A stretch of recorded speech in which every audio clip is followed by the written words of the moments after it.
And good morning, everybody. We're live. Congratulations. You made it through the week. Another amazing week of food safety, food quality, putting food on the tables of the families across the world and doing it so that they trust it and know that it's safe. And a lot of times at work, no one notices, no one even cares. They just think it automatically happens. But Tim and I, we know that's not the case. We know that you're out there putting in those hours and getting it done. And if no one else says thank you on this Friday, Tim and I say thank you. We appreciate all that you do to keep our food safe. If you're new to the chat, welcome. Pull up a chair every Friday at this time at 8 a.m. Mountain Time, 10 a.m. Eastern. We live stream on LinkedIn and YouTube, and we bring you all things food safety and food safety related. And what you'll notice with our conversation, not a lecture, this is meant to share information, and that includes this community of people that we built here, which is amazing. Of which one of our biggest contributors is a gentleman here who is with us today, the VP of Sales and Marketing with Pure BioScience, Tim Steffensmeier. How are you today, sir? I'm fantastic, Brian. How are you doing? Doing well. And so we almost didn't go live on time because we were having such a good conversation here, talking about all kinds of what we're doing this weekend and all this kind of stuff. And this is kind of what's cool about LinkedIn and the communities that we're able to build here. Tim and I, even though you may think it, we've never met in person. Not yet. Wild. Anyway. That's wild. And so we got Corey here. Good. Got the team coming in. Sean, nice to see you. Belmont, is that Belmont, Wisconsin? What Belmont is that? So it's good that everybody knows the routine here. I love that, right? Life is built around routine. And once you integrate this in, this will be part of yours too. Part of what we do here on the chat is we put in here where you're at in the world. I am in Loveland, Colorado, where it's going to be a beautiful day today, Tim. 70 degrees, sunny, nice fall day. My maple trees out front are a beautiful red. Very nice. How about you? Nice. I love that. Love that. Well, I'm here by Nashville, Tennessee, my home for the last 2 years, and grew up in the Midwest and decided to come south. And so you've had at least, 2 under your belt now, or at least one of the winters in Tennessee. How's that compare to Minnesota? Well, the first year we moved down here, we got accused because it was the worst winter, if that's what you want to call it, in 20 years. So we brought that with us from Minnesota. But no, that we love it. It's we used to get maybe 6 months of good weather back in Wisconsin and Minnesota, and now we get maybe 2 months of quote unquote winter here in Tennessee. Just enough snow to keep all of us a little bit happy. My daughter would like a little bit more snow, but hey, you know what? We're loving the weather. You get on your back deck, you can hang out for 10 months of the year, turn the heat on for the next 2 months, and you're got 12 out of your you hang out. Vaughn is here. Nice to see you as well. So if everybody did or did not notice, you'll may notice, and this is really hard to do, guys. If you haven't done this, trying to point to stuff is backwards, and so you always screw it up.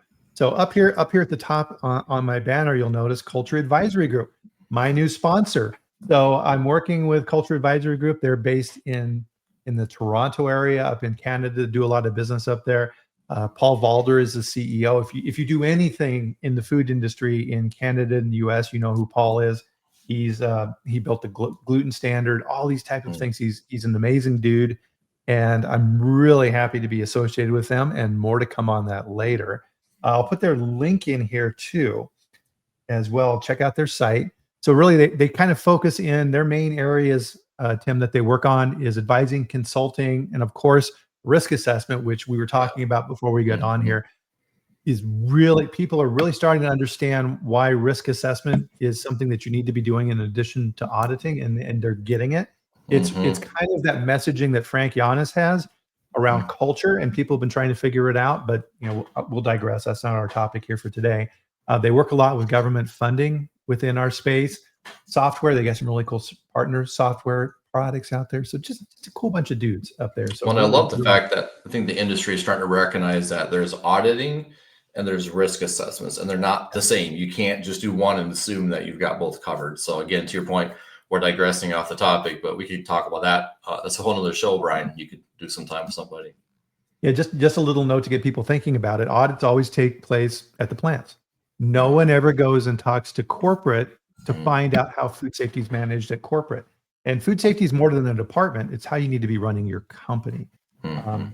But with that, gets to our topic for today. But First, guys, a drink of our favorite beverage. Join Tim and I, please. Cheers. Cheers. Very nice. Nice coffee there. Of course, I know you're dreading this. I can see it on your face. Dad joke. The Here we dad go. joke. So it's October, so I'm thinking about Halloween. By the way, the end of the month is 5-year anniversary coming up for Food Safety Chat. Yes. Working on having a special guest on for Halloween for that chat. So we'll see if that works out. He's a busy dude, so hopefully it does. Spooky. So Tim, why do skeletons never fight each other? I just got boy, they could be answered so many different ways. They don't have the guts. There you go. Yeah, I love that it. one's rated age 5 on that one. 5 and above. I'm surprised I didn't get that. That's where my brain lives most of the time.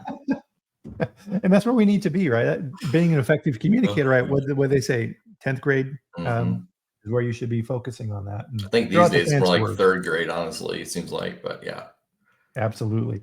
So as we were getting ready for the chat, and so part of what we do on the chat, and we hear this all the time, and if you're a regular here on the show, you get this, is that we talk about technical skills, the important things that we need to understand, the products at Pure, how they interact, what the silver ions do, chelation, all these type of things, water hardness, all that technical skills that we have. And that's great, but the people side is important as well. And one of those rules that I found out, and I think we've all gone through this, Tim, is you don't work for a company, you work for a boss. And what do I mean by that? That means if you have a great boss, they can shield you from a mediocre company. They will help you, they will grow you, they will keep all the crap from the company away from you, and you'll have a good existence. Conversely, you can work for a fantastic company, but if you got a crappy boss, it's not going to get any better. It doesn't matter. No. Yeah, that's huge. I mean, if you think about it, your manager either makes or breaks your job, right? Makes you want to get up and go to work Monday morning, or it makes you dread going to work Monday morning. So you're absolutely right, Brian. And it's one of the things. And so with this, guys, if you're looking at changing or looking at evaluating, definitely take some good notes today, because Tim's gonna have some good stuff to share here as well. Is that one of the things that you need to be doing if you're thinking about, and we'll talk about this more toward the end of the chat too, but I wanted to bring this up at the beginning, is when you're looking at a potential move or you're thinking about doing something different and you're going to be working for someone, don't forget, and we get kind of caught up this when you're in the world of work and you're working for a company, is you're so focused on the interview and putting forth a good impression and answering their questions. An important part of the interview process is you're interviewing them. You need to figure out, is this a company I want to work for? And that's something that I worked into my interview routine, is when I was looking at a candidate, and we'll go through my process here toward the end as well, is I would always save 10 minutes of that hour phone conversation when I was doing the initial screenings to say, okay, well, this is the point where I get to turn it around and you get to put the screws to me. You get to ask me anything you want. What would you like to know? And I will give you 100% my honest answer with those things. If there's bad stuff, every company has things we don't like. I will tell you, I will share all that with you. What would you like to know? And what I found out was people who were prepared could just start throwing questions at me. The ones who weren't, that also then became kind of a red flag. No, that's great. It gives them the opportunity, shows what kind of leader you are, but then also you get to subconsciously, so to speak, right, let them explore what their preparedness level is or not, or do they look at your websites and they know these things, and what questions are they asking, or are they asking questions? I like that a lot, Brian. That's great. Yep. So there's certain things. Oh, and I'm very glad. Hi, Elizabeth. Good to see you here. I'm also glad that Jill is here. Jill Stuber's a regular here on the show with Tia. And Tia, of course, has a fantastic leadership course. Highly recommend checking that out. They do a really, really good job. So good job, Jill. It's funny, Brian, if you look at the people that are jumping on this call today, any one of them or all of them could be sitting in this seat I'm at right now. Oh yeah, we've got some high-powered leaders in the food industry that Mhm. are joining us. I won't name any names, but Elizabeth has a good question here. When was the last time you had a conflict with the team? What did it look like? Ooh, that's a nice one. Um, Part of what Elizabeth is doing there as well, and this is something that I always do, is never ask closed-ended questions. Mhm. Ask open-ended questions. Every organization has conflict. Um, One of the good keys that I developed, I read in an article one time, Tim, was the 3 Fs: feel, felt, found. Mhm. And so you use this technique when you're answering a question in these type of areas. Ms. Fernandez, I can understand how you would feel that way. Every team has conflict and things that you need to work through. That's just part of how things work. Here's how I felt about it, but da da da da. And here's what I found as the Yeah. resolution associated with that. And Mhm. you bring that thing whole circle. You're showing that you have diplomatic skills. You're able to objectively step back and assess in the situation and provide a constructive bridge going forward with that party that you're working with. Mhm. Huge. It doesn't Yeah. Particulars don't matter, right? It's are Right. you able to work through that? Yeah. Absolutely. So what are some of the traits, Tim, that if you're in that seat, and let's pretend that we're interviewing for a role, there's a job, and we're both going for that job. And what are some of those things that you're looking for in a good leader? So, talking with HR is nice and Mhm. stuff like that, but the real conversation, you're sitting down with your potential boss. What are Yeah. some of those things that you're looking for in that leader? I think that could be a long list, right? Let's just be real. I mean, we could sit here and create and brainstorm the group as well. But for me, one of the first ones comes to my mind is trust, right? And trust is whether I'm hiring for my team or I'm looking to join another team, right? And work for a different manager, right? Where is that trust level? And honestly, you kind of called out yourself a little bit already and talked about how, here's 10 minutes if you're interviewing someone, right? Here's 10 minutes. I will tell you anything. I'll be honest. And when you give your answers, if they ask the right questions, right, they're going to learn very quickly you're someone they can trust, right? And for me, I'm going to flip it a little bit, I guess, on you, Bryan, right? But if I'm the interviewee, I'm going to realize, okay, I like this Bryan guy, right? He's not just giving me the canned corporate responses and towing the company line and all these other things. He's being very authentic and transparent, saying, hey, you know what? Look, every place has their problems. There is no perfect culture. There is no perfect company, no perfect manager, no perfect employee.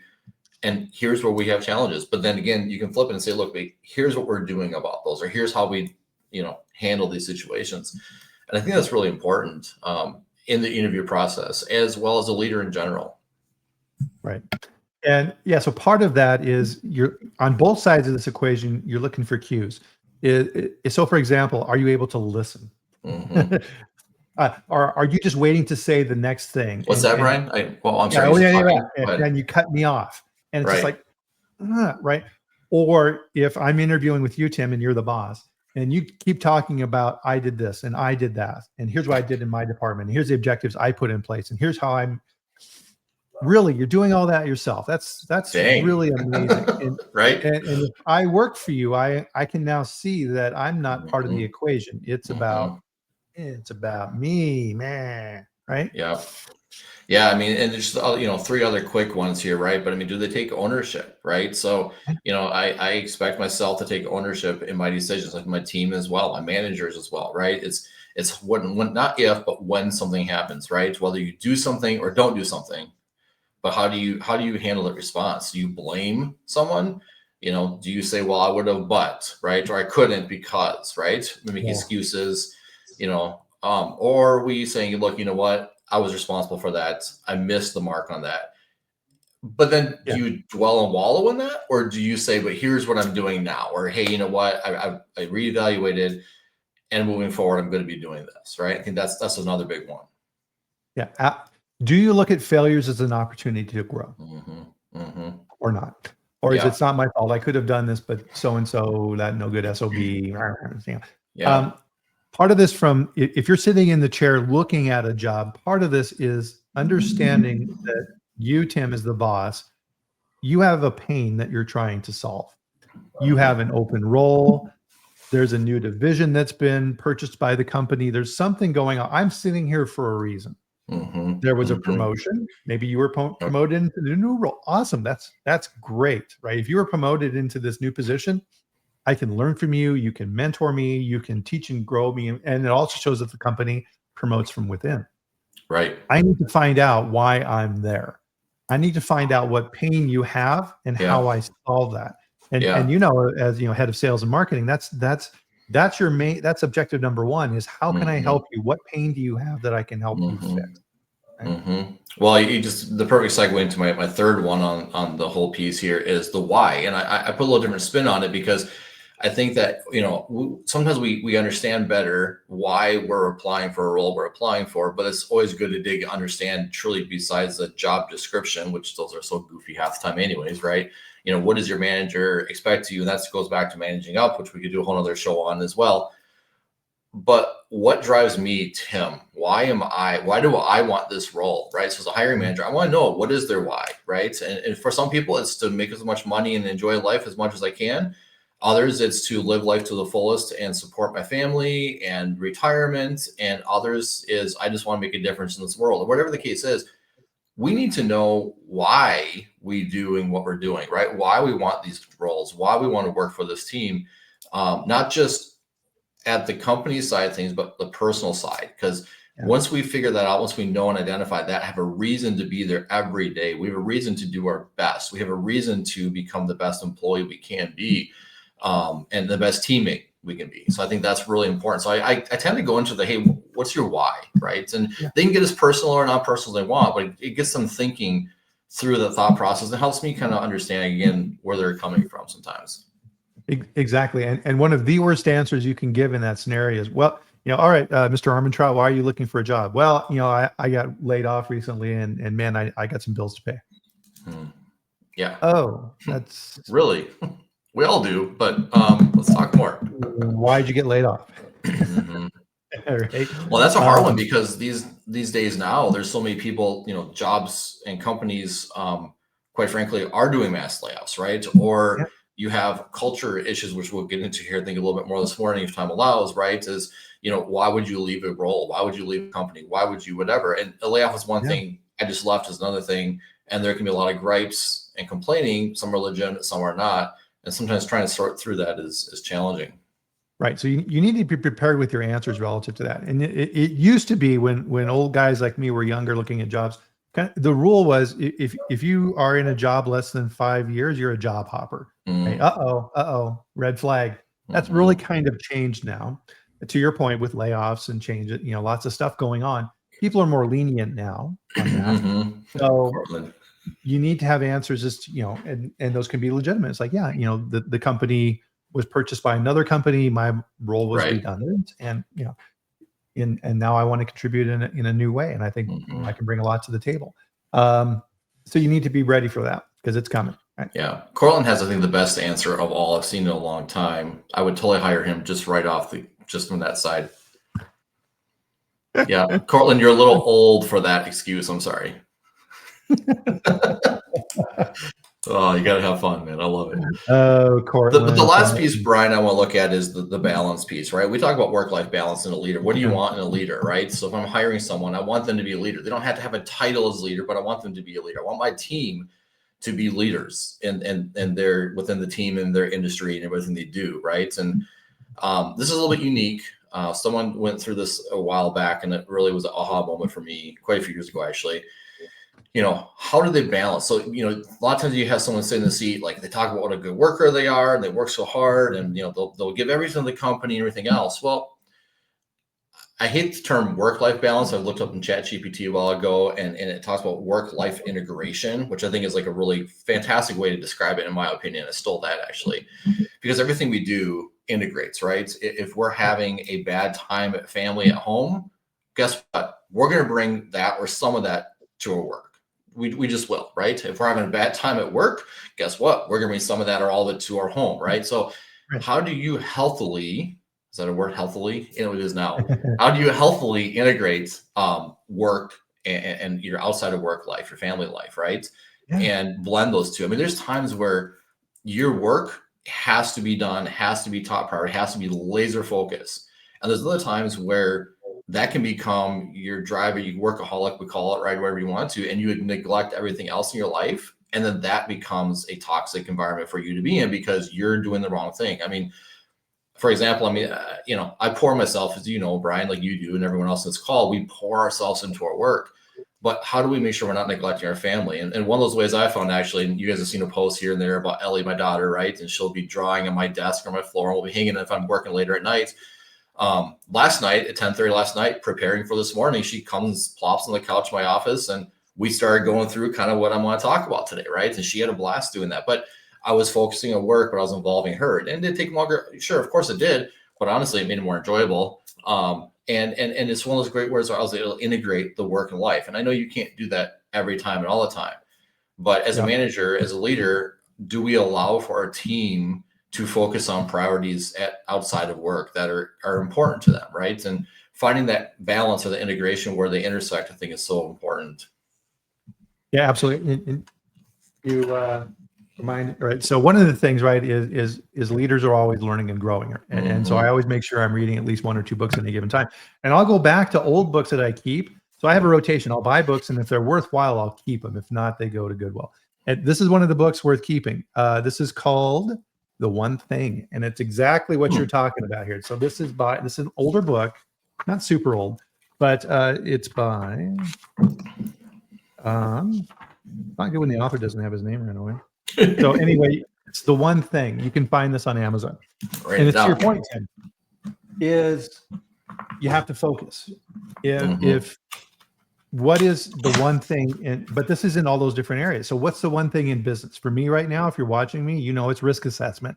I am focused on teaching people about risk assessment. It's that important. And to your point, am I spending more of my day, right? We only have so many hours working on this. Absolutely. And I'm doing that on purpose. Guess what? That means other things fall to the wayside. You have to be choiceful. There's only so many things you can do, but you also have to recognize that you have those personal things. Those still need to get done. I still have to get in the morning and buy groceries or whatever. But it can't stay that way forever. You have to then bring it back down and keep this thing going in a cycle. Super important. So this book kind of teaches that method of how do you evaluate for these different areas of your life, what your priorities are. What I used to tell my team members is, guys, I need to understand how many things you can do effectively. How many things can I put on your plate? If it's 5 things, I need to know that. If I try and move that to 10, all that means is 10 things are done poorly. Yep. And Bryan, it probably depends on what those things are, right? I mean, it could be 1 sometimes, or it could be 15, right? It probably depends what that actually is. And that number changes from week to week or month to month, from project to project. Yeah, and that's what's kind of cool about this space is there's lots of cliches here, right? And then cliches are in places for a reason. And one of those cliches that comes to mind for me is there's more than one path to the top of the mountain, right? You need to figure out from all these different tools and these different things what's right for you and how it works in your world. Yeah, for sure. Elizabeth, yes. And I also think as a leader, you need to be ruthless in the priorities and not the flavor of the month. Yep. One of the habits I had when I was leading quality at White Wave. So, $3.5 billion company. I had 2 divisions. I had, 4 directors working for me, corporate staff of around 50, all the different plants, 17 plants, 40 co-mans. I didn't have time to bifurcate that work.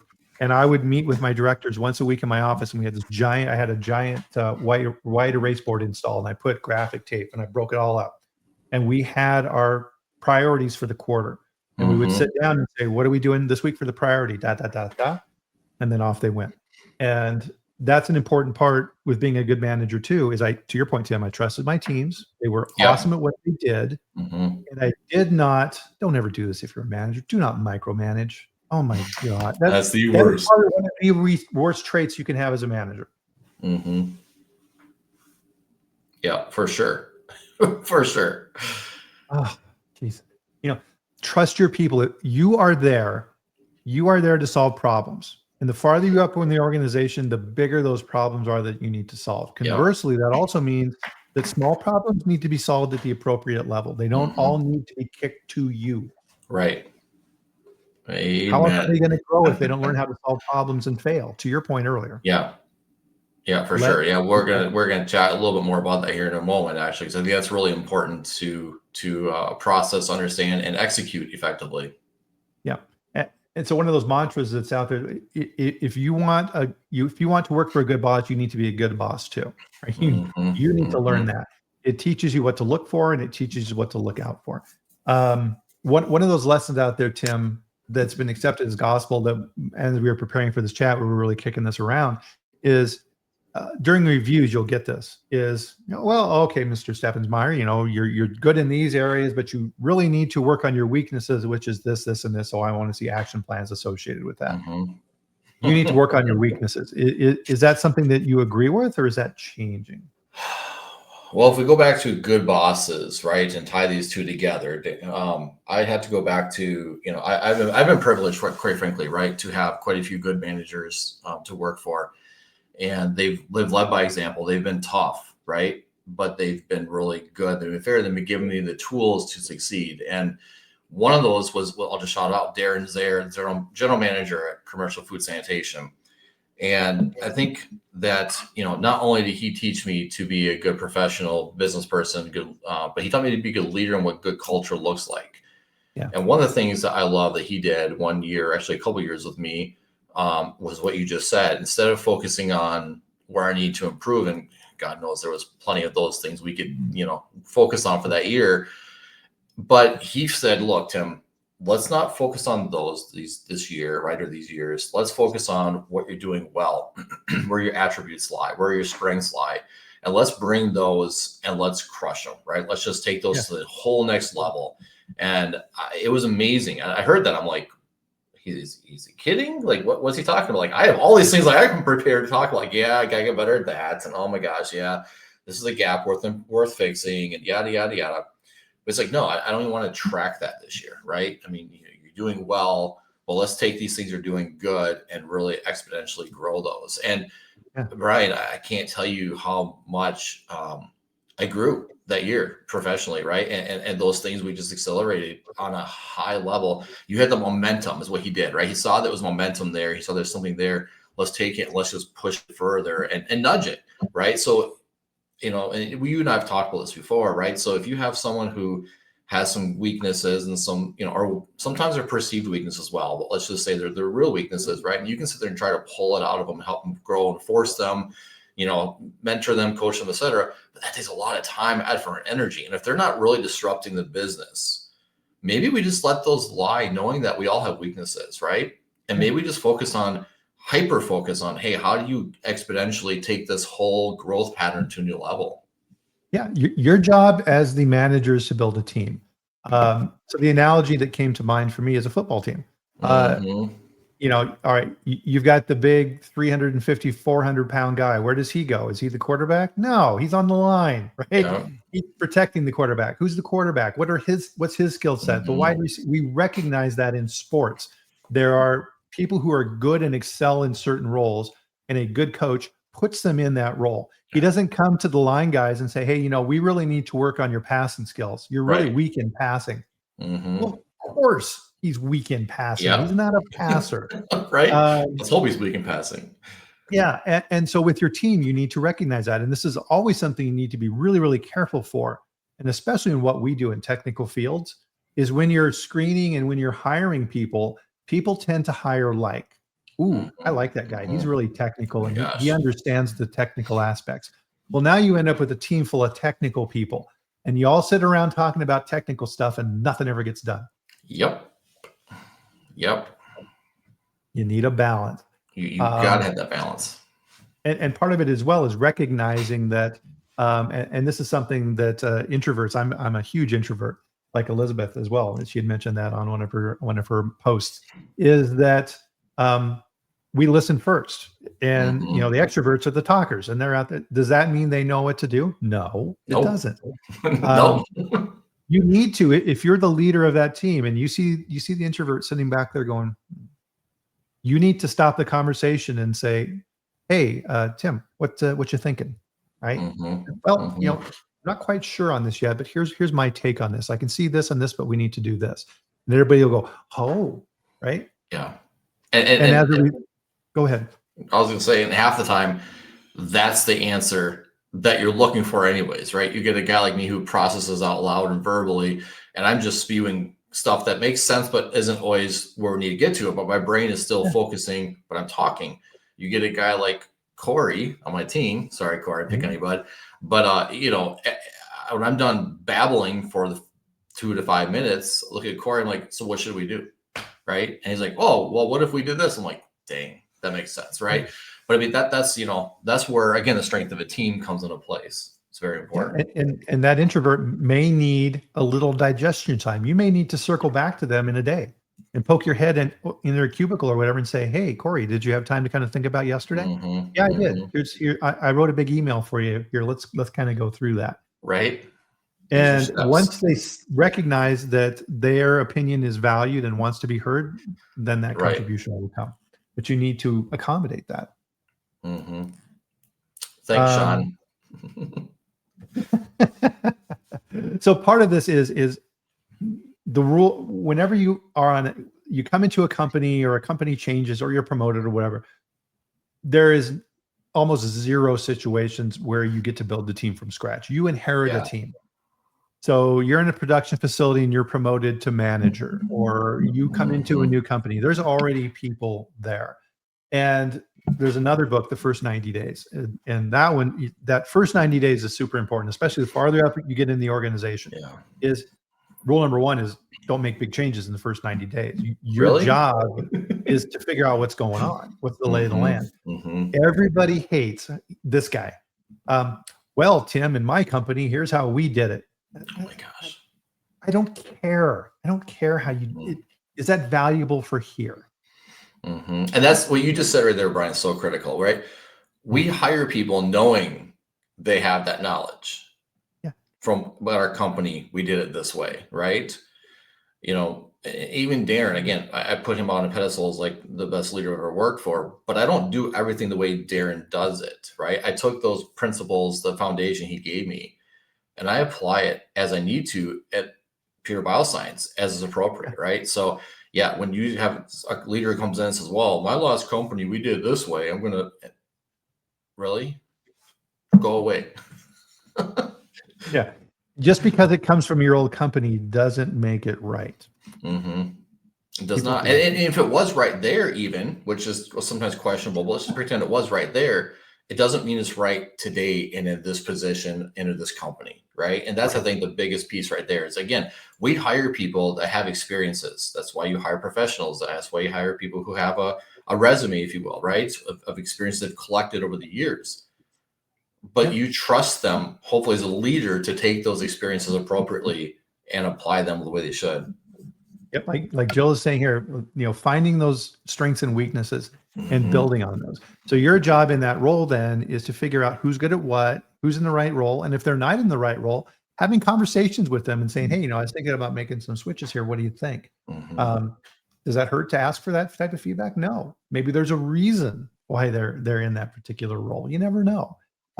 Your job is to figure out when you're inheriting that team, why are they doing what they're doing, and what do they want to do? And that should always be part of your review process. A lot of reviews wait till the end of the year, huge mistake. So my process was I would have those weekly meetings to set the main priorities for the week with my leaders. Then every quarter I would have my performance review meetings with my teams. By the time the end of the year rolled around, no one was surprised by what I thought. If you go into that review process and your team members are surprised by what you say, you failed as a manager. It's not their fault. It's your fault. Yeah, I agree. And that's a horrible feeling for both you and them, quite frankly, both, right? Because you get to the end of the year and it's like, and I mean, come on, and you should know throughout the year, right, where they're struggling, right? And that's your job as a leader to help lift them up or help recourse correct, whatever the case is. And maybe just a tiny little turn versus a whole complete 180 at that point in time. You're not helping anybody. You're just hurting the company, but you're hurting yourself and your employee. Yep. And this bears repeating and emphasizing, because a lot of young people don't understand this, is HR is not there for you. HR is there for the company. Yes. I did Never not get forget that early in my career. I'll tell you right now. But tell you what, you learn quickly that is the case. Right. No matter what they tell you. Yeah. And don't get too bent out of shape by the review process itself. Companies have a process. They put it in for reasons that are not for you. They're put in for reasons that are for the company of figuring out fair compensation and all the things that the HR people have to worry about. And they have tough jobs. But your job in your department then is to manage within that framework and make sure that they get those skills and tools that they need. And you need to use HR. One of the things that a lot of people don't know is once you get to a certain level in the company, there's meetings that take place in large companies for HR. Yep. And you're smiling because you know where I'm going. Is we would have meetings at the senior level of who are the high potential employees within the company. That's outside of the review process. Who are the superstars? Who are the people that we need to nurture and grow into the next leaders? Succession planning. What is our succession planning? And in Whitewave, for example, every quarter when we would get together, we would bring one person for discussion, for each of the different departments, because a lot of times they don't know them, and especially within QA, tech services, sanitation, things like this, they don't see them. If you're in marketing, you don't necessarily see the QA people doing all this work. So that's the opportunity then to promote these people and say, no, this person is really good. And oh, by the way, they've also expressed interest in learning more about R&D. Right? Oh, hey, well, let's do some cross training with that to see how they develop. You may find a hidden talent in those areas, and many times you do if you look for them. Yeah, that's how promotions. And you see some people who go up really quickly in organizations. That's why. Is it fair? Scott Adams said, "Fairness is for children." There you go. Life is not fair. That's right. Well, that's why we can, again, talk on this one forever too, which we won't today, but self-promotion appropriately done is so important, right? And then when you're a manager, how do you promote your team? Like you're talking, Bryan, right? How do you bring them to the senior level and say, hey, you know what? This is an employee, or these are my employees that are outperforming. Here's what I think they can do. And quite frankly, sometimes though, you promote them out of your department, which can be really tricky to not want to. You don't want to do that necessarily, but as a good leader, you're going to say, look, for the good of this employee, for the good of the company, for the good of XYZ, I need to say, you know what, they would be fantastic at XYZ role. Yeah, and mature companies actually have rotating roles. If you're targeted as a high potential employee for leadership in the company at some point in the future, they will deliberately move you from department to department so you can learn. It's one of the lessons in technical fields that we have a hard time understanding is the farther up you go, the more general you become. Yep. You need wide and shallow, not deep. And we think, especially in quality and food safety, we think that, oh, we'll get all these certifications, we'll take all these courses, and I'll be PCQI. Rah, rah, rah. Great. You have just boxed yourself into that role. You're absolutely perfectly suited for that role for the next 30 years. Is that what you want? Maybe you do. But if you get frustrated, that's why. Yeah. And you might want that today, but 10, 15 years later, think about that, right? Are you going to want that then? And if not, to your point, you just pigeonhole yourself in that spot. Yeah. And inherent in our conversation, hi, Allie, good to see you. And inherent in our conversation is you need to plan this. You need to think. You need to sit down with your boss and explain this. They can't read your mind. Here's my goals. Here's my ambitions. Here's where I see my career path going. What do you think? How can we get to these type of things? I am actively looking for that. I want people to come to me. This is another cliche, horse to water thing. Yep. Part of our job as leaders and managers is to find the top 10%. People who are challenged, the people who are pushing, the people who are learning. Because if I don't take care of them and help their careers, they're going to leave. Yep. And I'm going to be worse off for it. Yeah. As Jill says, now all caps is the time to plan, right? Yep. It's not down the road. It's not next month. It's not next year. Start now. And you're probably later than you should have been already for starting now, but that's okay. You got to start sometime, right? But it's so important, and you got to take control of that. And you should be thinking, who on my team is going to replace me? Oh, yes, for sure. And not be afraid of that. That's the key piece too, right? So many times managers are afraid that job security, or afraid to promote someone verbally even, right? Or sing their praises or whatever. But to me, a healthy, you look at, okay, I'm a Green Bay Packer fan, just get that out there right now, right? And you look at the Packers, right, as I have followed them for many years. And for many years, they've had, like other sports teams, a really good depth in their bench, right? Meaning if a player gets injured, if a player, whatever reason's gone, whatever the case is, that starter is gone, but they have someone to fill that role and keep going. And I think that as a successful coach in the sports world and successful manager in the business world, in order for us to be successful, we need to continue building our bench, to training our people. And that can mean simple as cross-training our employees in some cases, but in many cases, it's how do we prepare them for the next role, for the next level, for the next whatever it might be in their career. And I think that is a key indicator of a successful leader, is when we're doing that for our team and not seeing that as we're threatened by them, or that's another thing to do or work on and focus on. This is part of everyday life, guys. Here's how it works. Yep. The thing that I am most proud of in my career are not the SQF scores or what I've accomplished, whatever else. It's the people that I've helped move on to very senior levels in quality assurance, SVPs. There's one person who's now a very high position with an international company. I know that I can pick up the phone at any time and call them, and they'll say, "What do you need?" Right? Yep. Those relationships don't stop, right? Mm-hmm. Those are really, really important, and those are key. There's a company over the last 3 years, and some people on this call will know who I'm talking about, who I helped grow and nurture, and she's now leading quality within a company. And I'll talk with her every now and then and give her advice, and she's doing fantastic, and I'm so proud of her. Don't you love that? And just to your point, that's what you're most proud of, is what you've done with supporting those people, right? And because that's so important. And as a leader, right? As a boss, maybe not so much, right? But as a leader, that is your goal with your team. Right. And that's why we called this chat leadership tools, not boss tools. This is leadership tools. And as we work toward, we'll bring this back to the food safety side of things, this amorphous thing called food safety culture. Food safety culture is not QA food safety, it's company.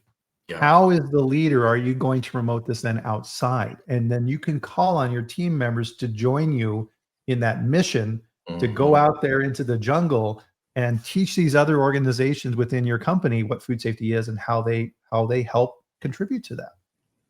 Yeah, I love what you just said, how they help contribute to that, because that's what culture is, right? Is where everyone's playing their part, right? It's not just a CEO, not just a quality manager. It's everyone is contributing to that success or failure of the company. They can be food safety, it could be anything else. It doesn't matter, but it takes a team.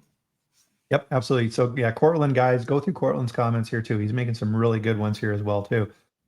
In that, part of this is in the CEO role, and how do you? Yeah, that's a whole nother show, right?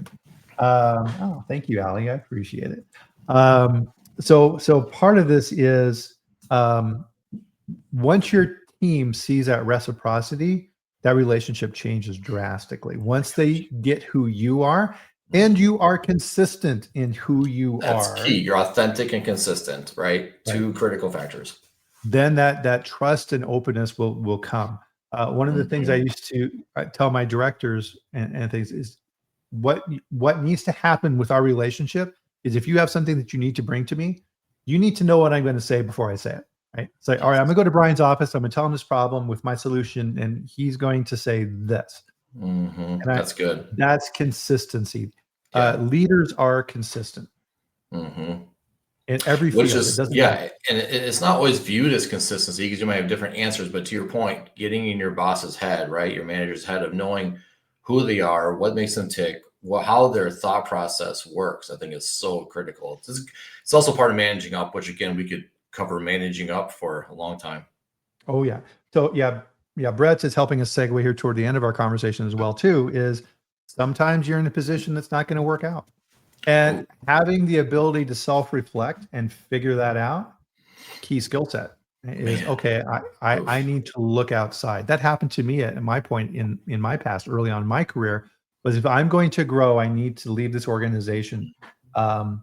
I don't have the correct opportunities of where I want to go. And those are hard decisions, and you need to weigh them and figure out the pros and cons and those are step changes in your life, and you need to look at those really carefully. Yeah, through my coaching, I do on the side, I get this a lot. And one of the biggest ones is culture. I'll be honest, Mhm. right? Um, you know, too many companies these days, especially, and I think employees are demanding it more than they used to. I think we used to put up with more than we do today, right? Right Yeah. or wrong. I think it's right that we don't, right? But if you look at a culture standpoint of a company, where is the company at? Where is the company going? Right? You talked, Brian, about how your manager can shield you from a lot, right? And when that manager is gone, what does that look like? Or Right. if that manager would crack the tent, you know, open a little bit and let you peek inside, what does that look like there? You think about tying back to food safety, Peanut Corporation of America, right? Talk about a toxic culture. They were Yeah. willing to allow people to get sick and die, right? So what do you do at that point? You're sending these emails to your manager, to your boss, everything else, saying, "Hey, this is a problem. This is a problem. This is a problem. This is a problem. This is a problem." At some point, you say, "Do I stay here or do I go?" Right? And I think those are things that from a culture standpoint. One brief example of hundreds we could look at. So many people leave one company to the next because of toxic workplace culture. Right. And companies change. They do. They get acquired. They downsize. A Hmm. new CEO comes in, doesn't understand food, whatever. You need to be watching those signs and figuring this out, because again, HR not responsible for your career. And to Jill's point, you're responsible for you, and you Yeah. need to figure out what's right for you and your family and all these things. To have that Hmm. successful contribution, extremely important. Wow, God, the comments here, guys, are They're amazing. coming I want to in. pull them all up, Let's but take a that's all moment, we Brian. and recognize, yeah, everybody over here. Hmm. Comments, right? You Yeah. guys, we got some good leaders here in the group for sure. And thank you for sharing this information. So we talk about, food safety is not a point of competition. Neither is this, right? Right. Building people and teams. This is universal. And in the post on LinkedIn, getting ready for this, I'm like, I don't care if you work in this field. This applies Hmm. universally. This applies to everyone, and you need to understand that. Um, so sometimes too, as bosses, is sometimes you have a position where an employee is not a good fit, and worse, they shouldn't be working for you at all. There is the rare bad employee, and There you can is. pick them out. They're there to take advantage. They're there for Hmm. themselves. They will take Hmm. every sick day. They will use every trick in the HR book. You name it. Oh Um, yeah. as soon as you find those people, you need to find a way to help them find alternate employment, because they Hmm. are slowly poisoning your team. Oh man, that is a hard one. I mean, I've lost sleep over having to terminate employees, to be honest. But at the same time, Brian, I've been I won't say happy to do it, but I've been, it was my job. But at the same time, I was proud, we'll call it, to be able to do that, because what that meant is I was protecting the rest of my team, Yeah. protecting their families, right? And that's what gets really hard is people say, "Well, don't you hate to fire people?" Yeah, I don't like to fire people. Are you kidding me? No. Like, no one likes the hatchet man. No one wants to do that. But at the same time, if that's what it takes to protect the rest of your team and your company, Yeah. then I'll be the first person to say, how quickly can we get this done? Right. And of Mhm. course, I think as leaders, we got to take a step back too and say, well, it's not working well. Okay, then you need to go. That's not the answer, right? Is have I as a leader done everything I possibly can to help this situation, to prevent this from leading to a termination, right? I think that's really critical. I think sometimes we can be too quick to say, yeah, it's not working. I don't have time. I got all these other things to work on. I'm going to just ignore. That's wrong. But Right. once you've done that, exhausted all of that to a certain point, because you can take that too far and then take that and draw that way out as well. And at some point, when it's time, Right. right? And again, you protect the rest of your team. Right. And your team is watching you. If you're quick on Good that point. trigger to fire people, they see that. And they're like, Yes. ooh, And right. on the That's flip going to side, damage. if you just drag your feet and they see this person getting away with everything, it sets a bad example. But the other part is when you're devoting that much time and attention to that one individual, the rest of your team, you brought up earlier, you have a certain amount of hours in a day, right? I mean, there may be Yeah, 24 hours in a day, but you only have that's it. 24 hours in a day regardless. So if you're devoting the majority of your time to deal with this employee, you are really ignoring and doing injustice to the rest of your team at the same time. Right. And so what you find through this process, so the employee who is a bad fit in a role is completely different. You'll find something new for them or whatever, or they'll see Yeah. it themselves and they Yeah. will leave themselves. The bad employee is like, nope, nope. You got to, I'm going to make you dig me out of here. Right. Right. And what's funny is that once, and this has only happened a handful of times in my career, I've had to do this. I'm sure you too. Hmm. Once you get to that point, you sit down with them and say, "Hey, listen, we got to let you go. This isn't working." They'll go, "Yeah, yeah." Hmm. I wasn't in a situation where they do, they get angry or think they know, they Right. know. Right. Yeah. They Yeah, should never be blindsided by that, right? It should be yeah, obvious that this is coming, this isn't working, and they're not doing what they're supposed to be doing to make it work. yeah. And yeah, in particular, one employee who I identified who was doing that. So she reported to a manager under her, and she made my manager's life hell. Hmm. So removing that burden from her was what I was focused on because it Yeah. was physically making her sick. It was such a difficult situation. Yeah. And this is a situation where you absolutely have to work with HR Right. completely and take all Right. direction from HR on what path to follow. Yeah. Yeah, for sure. I love what Sean says. Um, it can create a lot of dissension within your team if you let it fester, right? And that's so true. So true. Yep. You can create a toxic workplace culture inadvertently by allowing it to fester. Yep. And yeah, union situations as well, Sean. But in some ways, unions are actually Mhm. easier because the rules are there. Right? You go through the agreement and then you come to an outcome. So sometimes those are actually easier. Um, we're a little short on time here, so yeah, we got to talk with this though. Is hiring, the hiring process itself, bringing it back up full circle to what we talked with at the beginning, and you need to bring on new team members in that process. So very quickly, right? Talk with HR and you describe what you want. Just don't rely on the job description. Talk with HR, make sure they understand. There's a screening process, right, Tim? Mhm. You see it on LinkedIn. You'll look at a job, you're Yeah. like, oh, that's kind of interesting. And you'll see that something's open and it'll say 100 plus have applied for this position. It's like, Right. we're just out there going apply, apply, apply, apply, apply. Mhm. Mhm. And now we've got AI and online screening tools and all these type of things that are interfering with that as well too. Maybe good, maybe bad. But there's mechanisms in place to screen and then it comes to you. Never forget your resume is simply an introduction. Yes. It's here's my Yes. credentials. Here's how I solve problems. Your goal is to get your foot in the door. Your resume is not going to get you a job. And Nope. part of it is once you get to a certain level, director and above, don't recitate your tasks. I already know what you do if you're a director of Mhm. QA or food safety. What did you do with that? Yeah. That's what's going to get your foot in the door with me. And Mhm. then we'll kind of go over the next phase after that. But how do you start that initial approach when you look at it? Well, honestly, I'm a little bit unique here because we're a small company, right, at Pure BioScience. And I had the once in a lifetime opportunity to hire a team, going back to like last fall timeframe when I hired Corey, right? And I'm not gonna lie, it was one of the most fun experiences of my life, right? So I was able to bring in Corey, Morgan, and AJ. And what I did, honestly, Brian, was who do I know, right?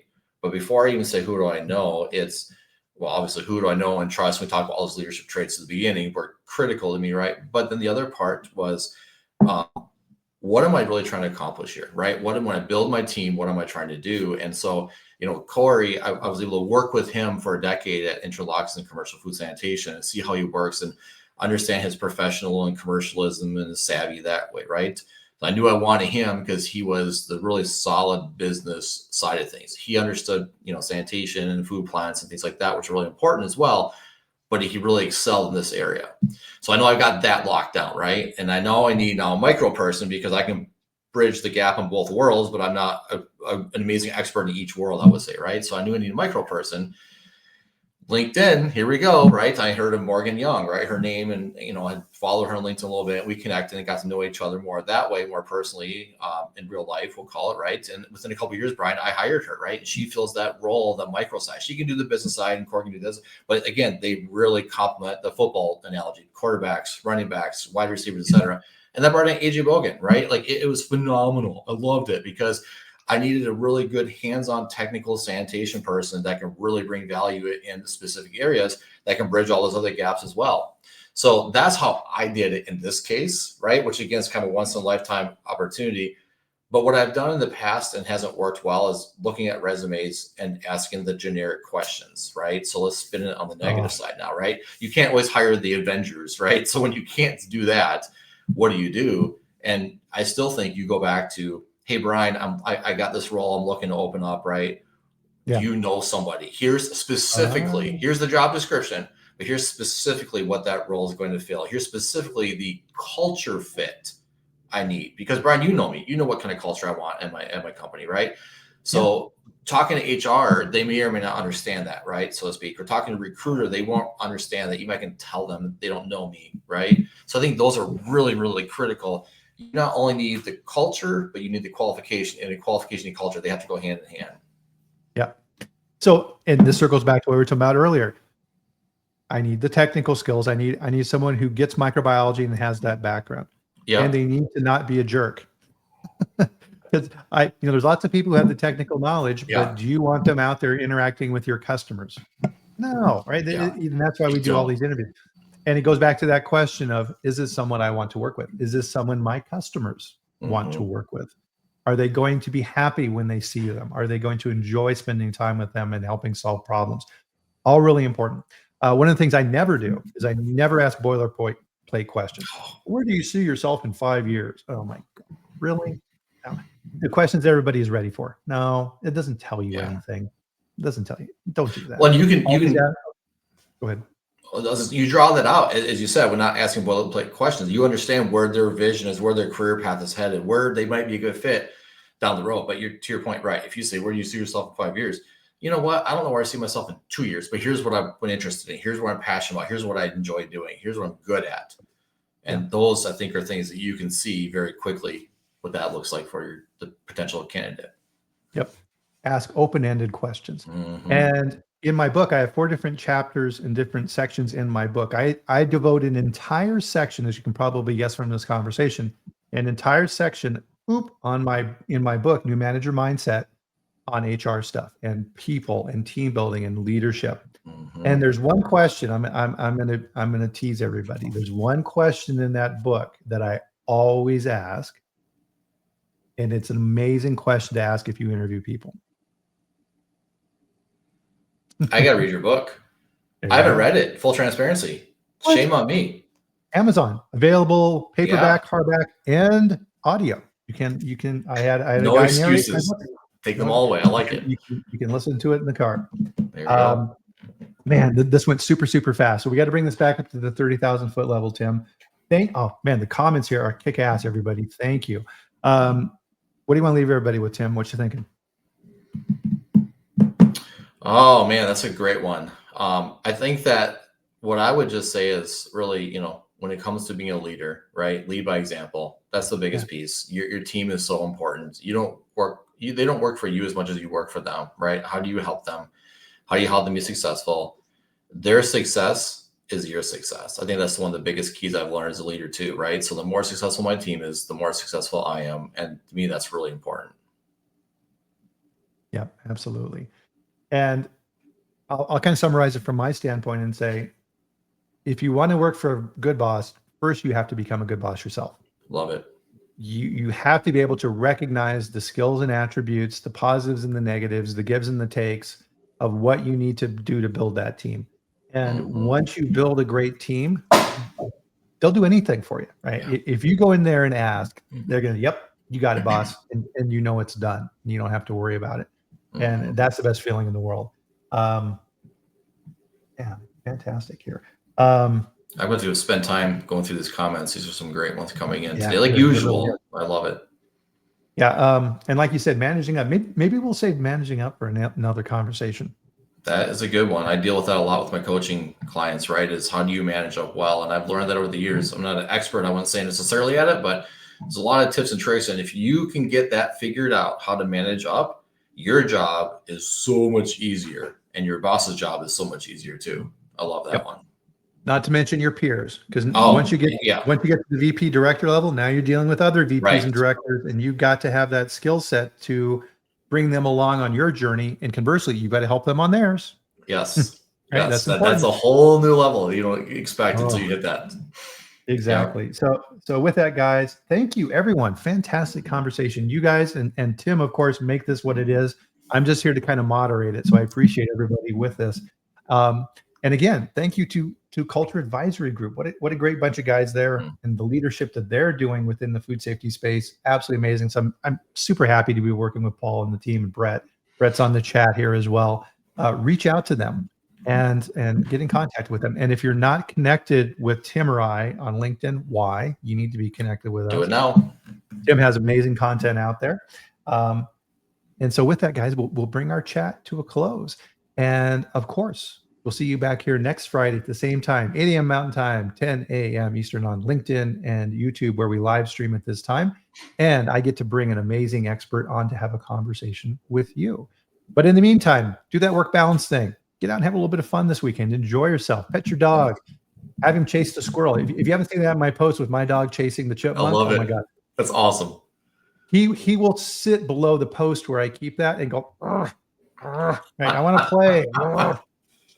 Yorkies are so strong-willed. But anyway, I digress. Everybody have a great time. I'm going to go play with the dog, and we'll see you back here next week. Thanks, Tim. Appreciate it. Brian. Thanks, everyone. Take care, everybody.